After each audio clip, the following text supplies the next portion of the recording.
Hello, dear listeners. Welcome to the ECM podcast. I'm Caroline Fontagneux, and I'm very happy to host this series that will take you behind the scenes of new music on ECM Records. In this new episode, I'm meeting over Zoom with two legends and lifelong friends and collaborators of ECM, Dave Holland and John Scofield, to celebrate the release of their first duo album, Memories of Home. We talked about icons, DeJohnette, transmission, and so much more. Where to start? Dave Holland, John Scofield. I guess we can start with thank you. That's a big gift you're making us with this album. You've been playing together for a while now, but it's the first time that you recorded a duo album. So whose idea was that? I think it was both of ours, wasn't it, John? Yeah, pretty much we came up with it at the same time. I think we were talking about what we wanted to do. We knew we wanted to do a project together, and we thought, well, why not just try duo? The guitar and the bass, that really beautifully blend with each other, and of course, it's a great pleasure to be playing with John, and we've known each other personally for a long time. We had done quite a few gigs, actually, by the time we did the record, and we had just been on tour in Europe for the summer. Yeah. And so we were sort of in full stream, with the music, and I felt it was a great time to record, and so did John, and the session went really smoothly, and I think, from my opinion, we really captured where our relationship musically was at that moment, and really managed to capture that, It really feels like an invitation to your table as a friend, like a third friend or another friend at the table, and just like chatting, jamming, eating good food, and there's a nice fire in the fireplace. And this idea of touring together, you mentioned that, Dave. Did it start in 2020 touring as a duo? John, perhaps you'd like to answer that? Well, I'm trying to remember. I'm bad with years. But I know it was. Dave, we did some stuff before COVID, right? And Yes, we did. And I know we did some gigs maybe in Europe and the Blue Note, I believe. Exactly. We played a week at the Blue Note. Mm-hmm. And then we had a tour that was canceled because of COVID. Right. And then we had to wait for a while through COVID, and then we did more stuff once that opened up, and then we recorded. So however long that is, which turns out to be over like 5 years or something. Yeah. I think this was, if I remember rightly, this was the second European tour I think we did. Yes, we had done one. Tour. We had done 2 full-length European tours. Yeah. And there's something about recording right at the end of a tour, right? Where the music is still fresh and something very flexible and familiar. No, we're just so used to it at that point. We've played the songs every night, and it just feels very natural. And that's why I believe both of us like to do it. We're ready, it becomes more second nature, which is how I like it to be, Yeah, this is the advantage, I think, when you can really spend time with each other and play the music and explore what's possible, between our ideas of music and find the meeting points and the conversation that we can have in the music, and I really treasure that process, and particularly having a chance to develop that with John and really get to know intimately, how we react to things, how we approach our music, so I think we really captured it on this record. We really learned the tunes. We had time to play them night after night. So then, it wasn't like we were playing a bunch of standards. We were playing originals by each other with little different angles and different little things in them. And you were able to play that enough so that it became really comfortable.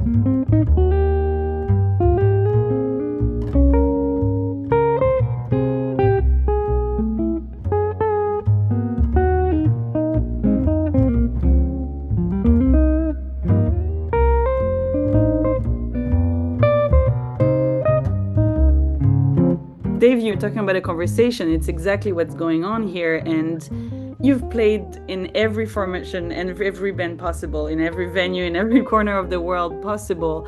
in conversation, how does one stay curious and excited and open? Or are there moments where you just don't have anything to say anymore? Well, for me, what a key thing is not just to play, but to listen.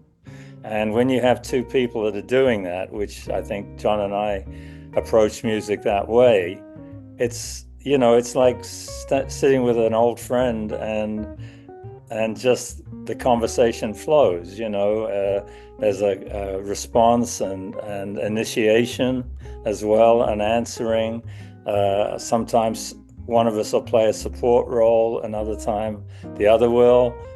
So it's a kind of give and take that happens, especially when you have a generous musician to play with, somebody that's not just playing to prove how great they are or, things like that. Really serving the music. And then you get the best possible thing. I mean, to me, that's the magic, is the conversation. The notes and the music are just the tools, but what really matters is that communication that's going down and the moments that, just are almost intuitive and telepathic, And when you're in that zone, the music almost takes care of itself already. You just kind of let it flow, Yeah, you're just actors of what's going on Yeah. telepathically between you guys. How did you pick the songs that you wanted to play? Because it's very balanced between both your compositions. It's very balanced in the decades that we're covering, from the 80s to today. Was it the traditional set list that you were playing when you were on the tour, or is it just you just picked the ones you were having the most fun with? I don't even, we could have made 2 albums, I'm sure. We had enough songs, but we actually decided not to do that and to make one strong, 60 minutes worth of music instead. And we had a lot of songs we were playing on tour, and some of them didn't work out quite as well, so we just stopped playing them. Others worked out really well, and we thought after we made the record, oh, we could have done that one too. But the recording was another day in our lives, and certain songs came out really well that day, and that's what's on the record. Yeah. It's my recollection too, I think, John, that we there were some things we recorded, right? And we just prioritized the songs that we felt would work together as a collection Right. as well. That was a part of the decision, is to think about the journey that the whole album takes from the beginning to end. That's one thing. When the music's working out, everything's okay, Yeah. And both Dave and I have been lucky enough to play with wonderful musicians, and it's just such a joy. Yeah. And like Dave said before, the music and what we actually play individually is not as important as our communication and the vibe between us. And that's what makes it special. And that's how it never becomes boring for us, because we have that input from the other musician or musicians that we're playing with, and then you can just listen and ride along, and it's a joyride. Yeah. And that's what's beautiful about this joyride, is that you can hear that you keep surprising each other. You trust each other very much, but at the same time, there's something that is surprising or Yeah, absolutely. unexpected, or you can know someone for 55 years and still have those moments, and you can hear that. You can hear the freshness of this relationship. I hope so. Yeah, that's more important than anything, I think.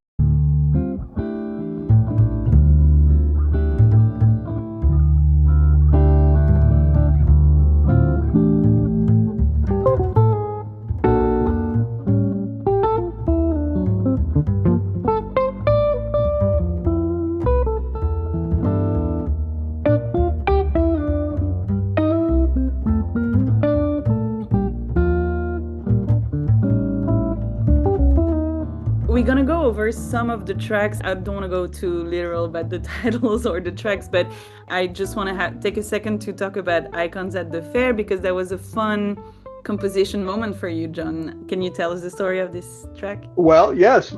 Dave and I were both on a Herbie Hancock record back quite a few years ago, I guess now.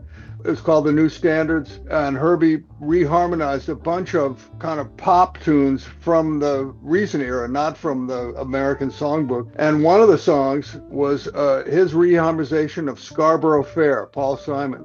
Mm-hmm. And we recorded that. I think Herbie did it in 3/4, but I just love those changes, you know. And then I found myself writing a little head on you know, like I took his changes and wrote another melody, and that's what it is. But it's called Icons at the Fair because there are 3 different icons that contributed.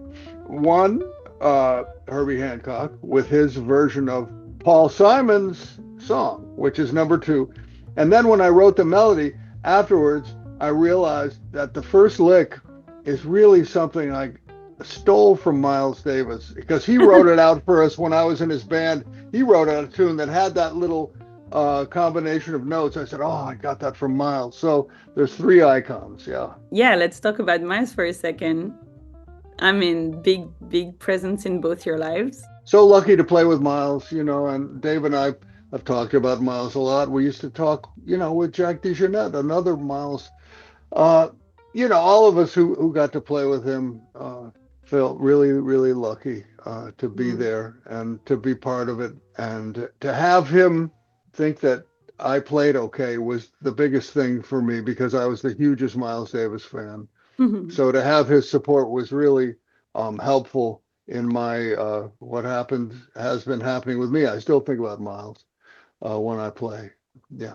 Yeah, there were, you know, very often he would say something that you would end up, that resonated with you for the rest of your life. You know, there was like some often almost cryptic, you know, like that he would just say and then kind of walk away, and you know, you'd start to think about what it was, almost a Zen-like, you know, haiku or something. But not that he was trying to be Zen-like, but it was just, it would have an impact that, you know, you would carry with you.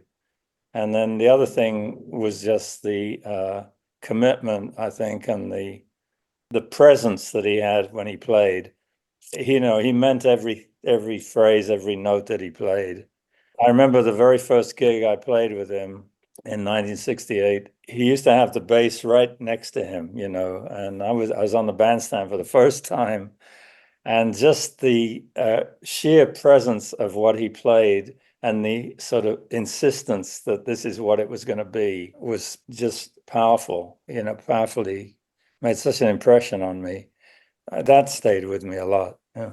Another icon that you just mentioned, John, is obviously Jack DeJohnette. We're recording today, and we learned yesterday about Jack DeJohnette, who passed away yesterday. He was obviously a very big presence in both your lives too.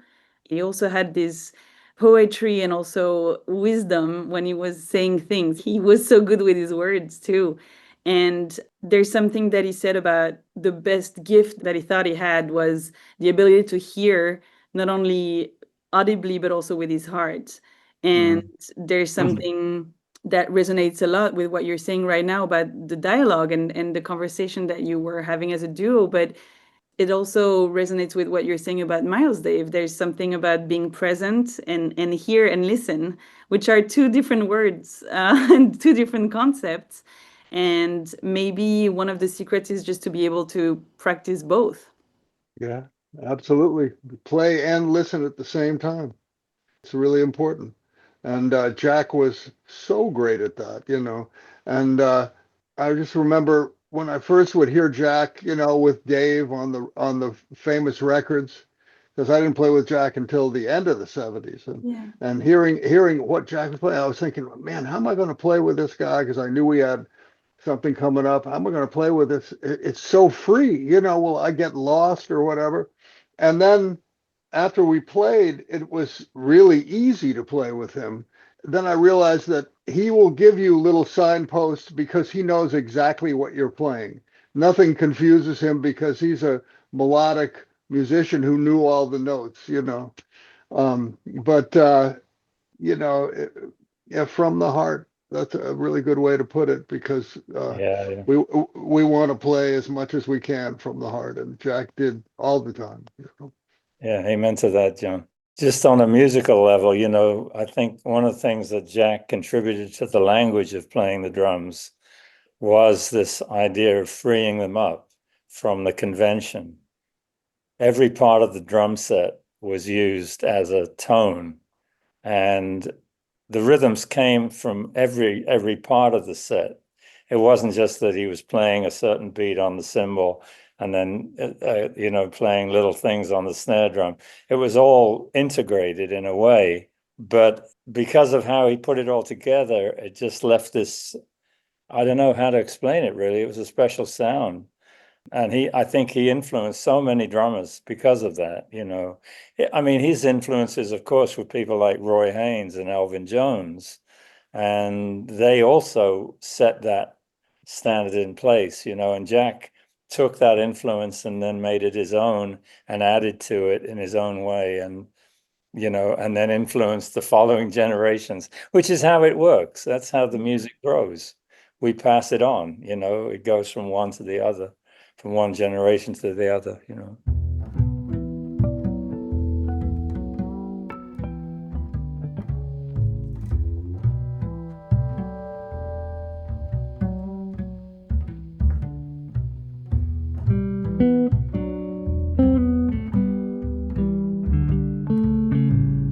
Do you realize that you're both really some of the two of those biggest icons that we're talking about? This podcast is not video, but you should see John's face right now.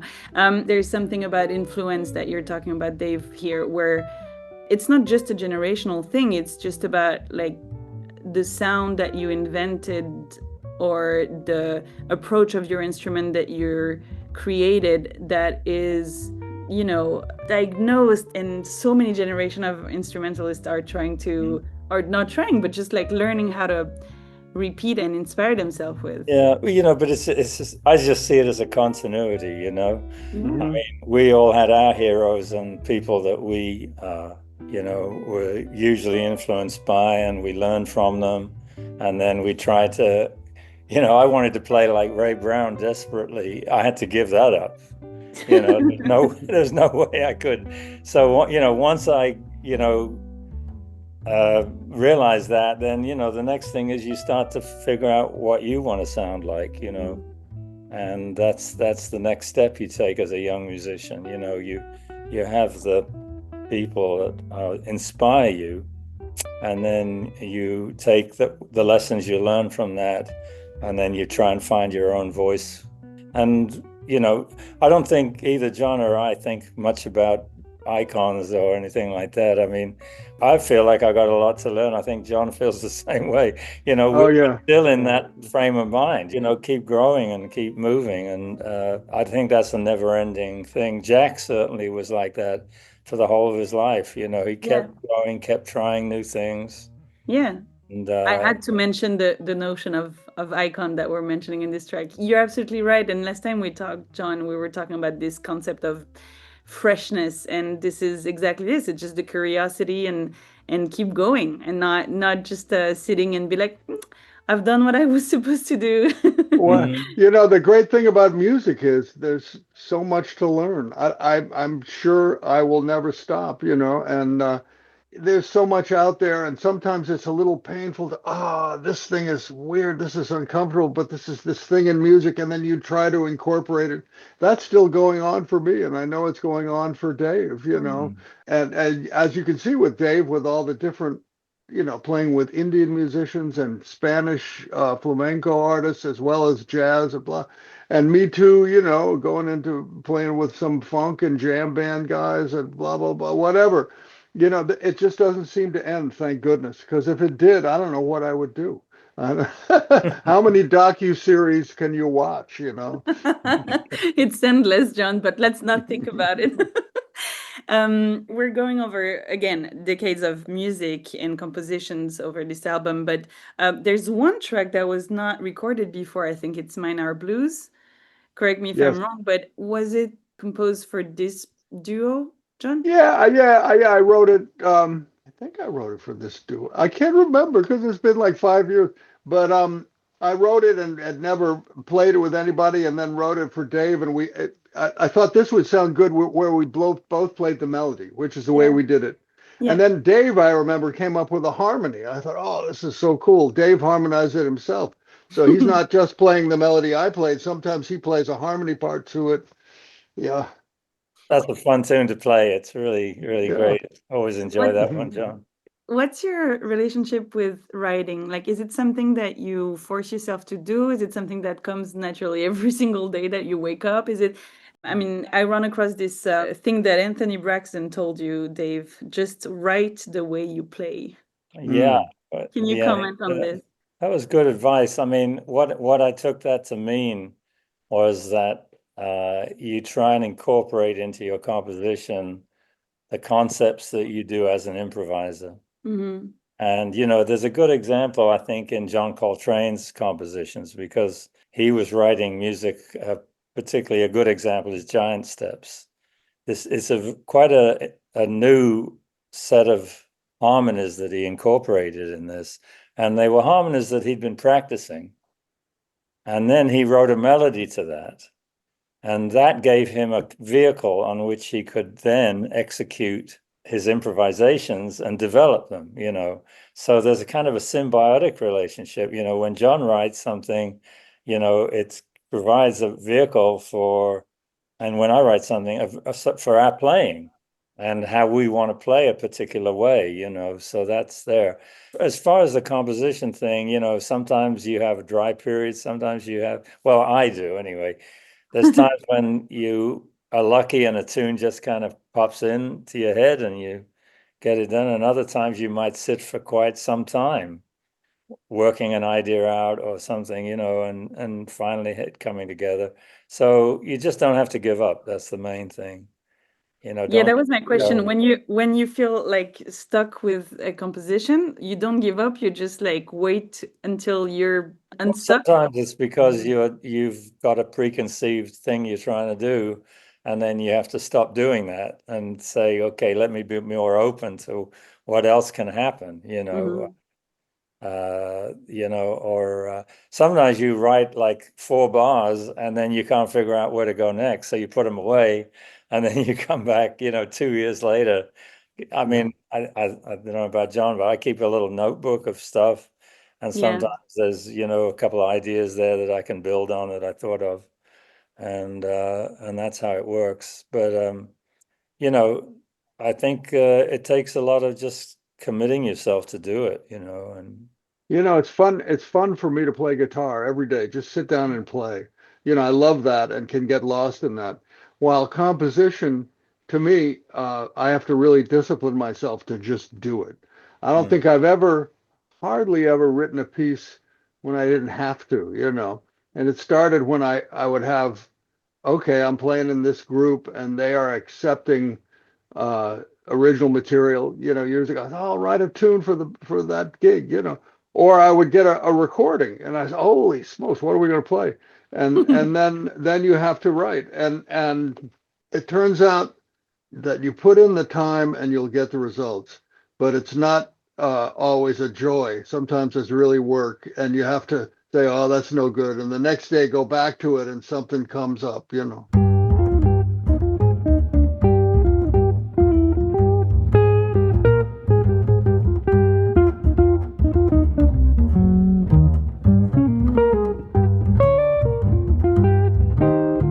Talk to me about the place you recorded in. That was in the Catskills, upstate New York? Yeah.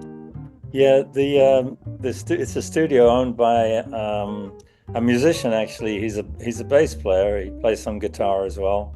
His name's Scott Petito, and he's been very active recording people. He recorded some of the members of the band, the band that used to accompany Bob Dylan. And he's recorded Jack. I think you recorded with Jack there before. Yes, yeah, a couple of times with Jack and different things. Yeah. And he built a studio on his piece of property, and it's actually a perfect studio for a small kind of ensemble or a production thing if you were doing overdubs. But his equipment is first class. He's got great ears.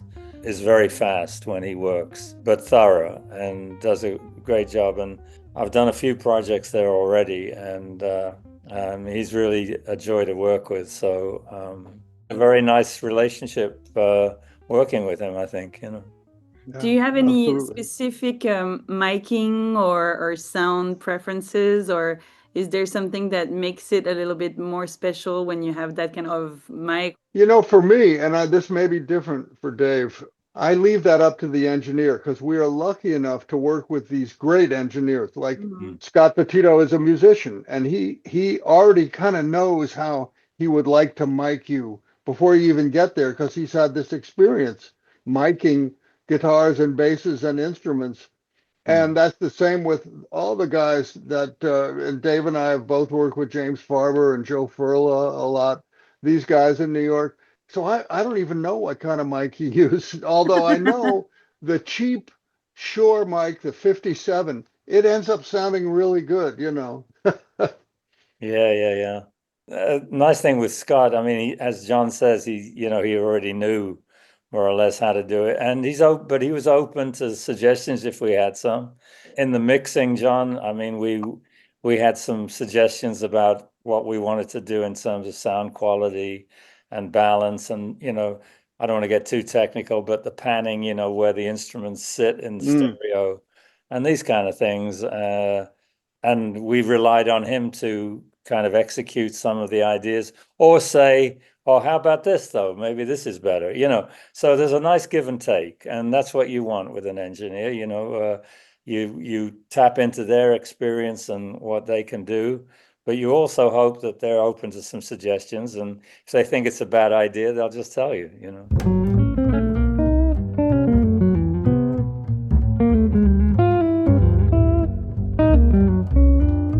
We cannot talk about this album without talking about your incredible relationship with ECM for both of you. Since the 70s for you, Dave, and since the 80s for you, John, like you've been working with this label, you've been working in different bands and as leaders, and how would you define your relationship with ECM? And yeah, talk to me about this label. Well, maybe I'll go first because mine should be the shortest because Dave was there in the beginning of ECM, and I actually met Manfred when he was recording Gary Burton. I was a student of Gary's, so I met Manfred way back when, but we didn't really get together then. And briefly, all I can say is he was the first record producer and maybe the only one that I've worked with, maybe. Who was a professional record producer who cared only about the artistic quality of the music. And that commitment blew me away. He wasn't thinking, oh yeah, but we need this for this is too long. You need to rock out. You need to have a singer on this tune, whatever. None of that. He just wanted he wanted to capture a moment of the real thing in the studio. And, I've got to say that it's the only one I've met like that. Yeah, I have to agree with everything you just said, John. I was able to record the music exactly as I was hearing it and have the benefit of some input from Manfred and the production values that he brought to the label and the integrity of the work. Everything from the covers, the particular pressings that he would do, absolute top quality pressings of vinyl, from the beginning to the end of the process. It was very, very personal for Manfred. He had a clear vision. I met him in Hamburg at a radio station, and I was in a large project that involved two bass players with Bar Phillips, a great bass player who unfortunately is not with us anymore, and myself. And I was in between the rehearsals, everybody went to get something to eat, and Bar and I stayed in the rehearsal space. It was actually a performance space. We were rehearsing at the radio station, and we just started playing some duets together because we'd known each other for a while, and we were just enjoying it. And there was a gentleman sitting in the audience, my age. I think I was 26 then or something like that. And we stopped, and he approached us, and he said, well, I really enjoyed that. He said, I've started a record company called ECM, and would you be interested in recording? And of course, Bar and I looked at each other like, he wants to record two bass players improvising. It was like, that told me everything. We made the record Music from Two Basses a short time later. And that was my first recording with ECM. And as John said so eloquently, it was just about the music, about what he thought was genuine and had integrity to it. And he wanted to document it. And I was very grateful for having the opportunity to document a lot of music that I was doing during the 70s and 80s with all kinds of great people, Kenny Wheeler, Jack DeJohnette, and John Abercrombie, and it goes on and on. So it was that was the beginning of it. Yeah. And today in 2025, this album, Memories of Home, is warm, and it's about home.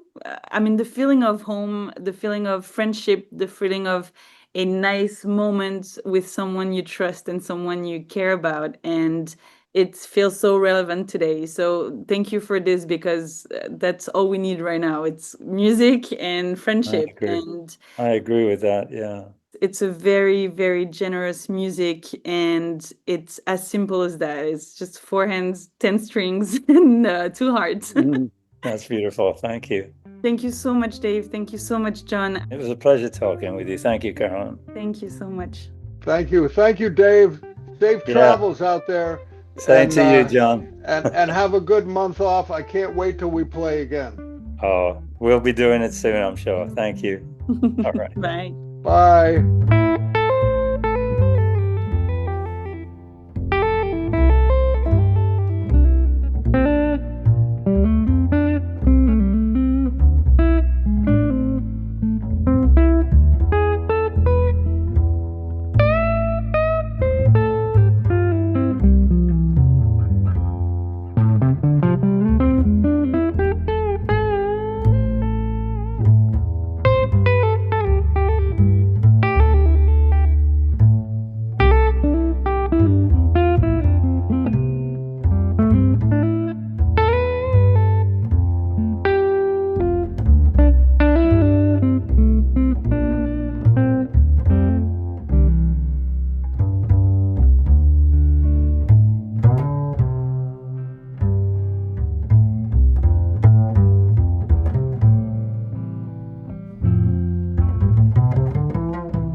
Dave Holland and John Scofield about their first duo album on ECM, Memories of Home. Thank you for joining, choosing, and listening to our ECM podcast. I'm Caroline Fontagneux, and I look forward to sharing more music with you in the next episode.